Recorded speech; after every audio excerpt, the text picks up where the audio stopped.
I'm Bob Bennett, Farsight Management. We specialize in indoor air quality issues. So what I want to talk to you today about is the difficulty of collecting indoor-outdoor samples for comparison. Many consultants use comparison between the environment outside the building and what are you seeing inside the building, and that comparison tells you whether or not you have an issue inside the building. That's really tough to do. It's much more difficult than what would be like common sense. So the problem is what's referred to as a diurnal cycle.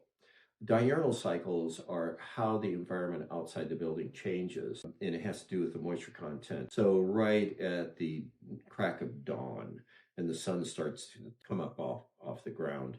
So there's a large amount of dew that's going to be on the grass. And there's a variety of molds that really like that high moisture content. So as the sun comes up and that starts to dry off, those molds that are present will release their spores. So right in the beginning of dawn, maybe a half hour later, you're going to get this puff of those kind of molds.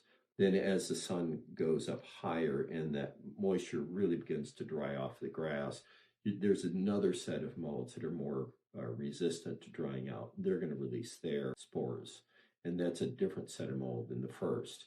As the sun goes into the point of like noon or high and it's really, really dry, there's another set of molds that release their spores. As the day progresses later in the afternoon, starting to cool off, there's a whole nother set of molds that come off.